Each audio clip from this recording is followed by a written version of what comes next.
Hi there, I'm Jen Hand, founder of JenHand.com, your go-to resource for everything having to do with finding your freedom around food and body. So, a big one today, the feeling of guilt. And this honestly is a very tricky emotion. I think feeling guilty is a very, very hard emotion to deal with, to work through. But so many times I just feel so guilty about ... eating this extra Reese's cup, having another slice of pizza, eating a bowl of ice cream before bed, binging on Friday night, whatever it is, that feeling of guilt is so consuming and just eats away at your soul. So I wanted to give you a couple of things to think about for the next time you find yourself in this feeling of guilt over something that you ate or something you did around food. So number one is to realize that your body has moved on. And by this I mean that you're carrying around these thoughts of guilt and replaying it and thinking about how much you should work out tomorrow, or thinking about how you should make up for what you ate by not eating tomorrow, or wishing that you hadn't eaten it, or thinking about what you would have done differently, or obsessing over the extra calories that you had, or whatever it is. Your mind is going on and on and on about it. And even days later, and I remember for me, sometimes I would be thinking about it next week, oh my God, that binge I had last week, I'm never doing that again, I'm never, or however it was on Friday night, I'd still be thinking about it on Monday. And when you realize that your body literally has already digested what you've eaten and moving on within 12 to 16 hours, and it's your mind that's carrying it around. Your mind is the one that's harping on it and worrying about it and getting anxious over it. And if you can take a step back and realize that your body has already processed it and it has completely moved on, then let that be your model of how you want to view the food you're eating. You don't need to keep carrying it on and on and on and keep that weight on your shoulders about how guilty you're feeling around it.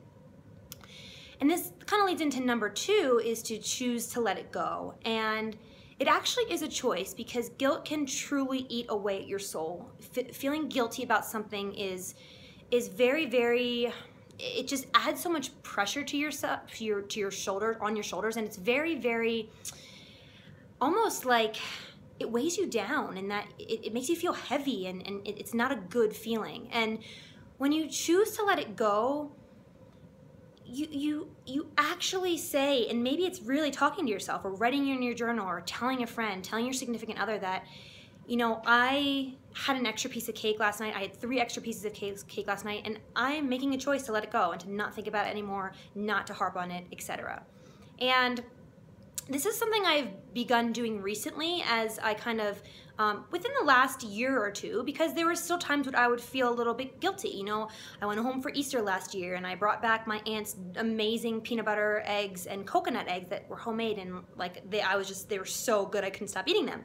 And I had 4, and I was just, thinking that they were so good.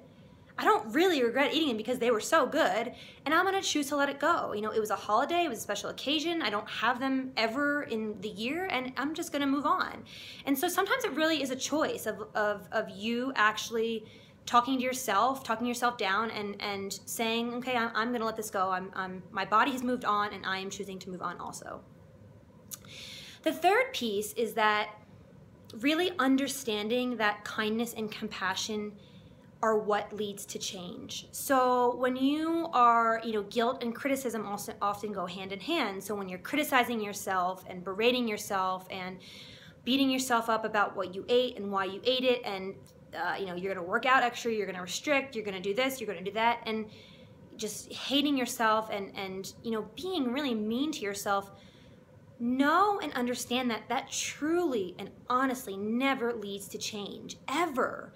The way to lasting change is through kindness and compassion and love and understanding, and it's never through criticism and punishment, because it's just not the way we're wired. We're human beings, and we're wired to thrive on love. And when you can understand that the guilt and the criticism and the hatred of yourself really doesn't allow you to change, and that's what you really want deep down, is you want to change, you want to become more free around food and not have these episodes all the time, you understand that when you can look at why you did it or what the situation was or let it go, whatever it is, you can then begin to change. And I think this is a really big one because we believe that the way to change is through diets and punishment and rigidity and inflexibility and all of these things that we've tried over and over and over and haven't yielded us lasting results.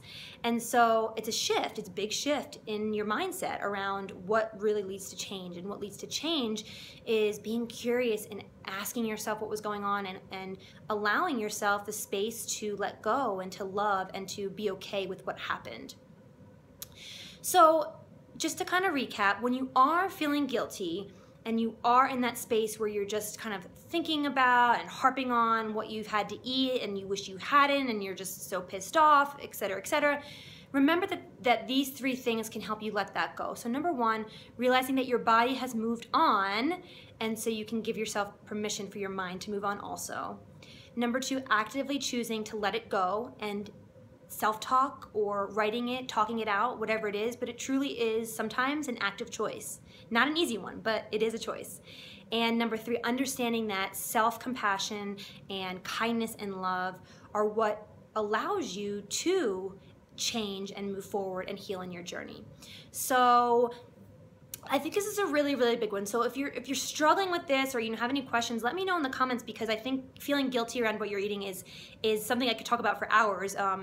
But to kind of condense everything into a couple actionable steps you can take with you, I thought this would be really helpful because it is something that can eat away your soul. But if you practice and it gets easier as you do it, you don't have to carry that guilt on with you, and it doesn't really lead to the change that you're seeking.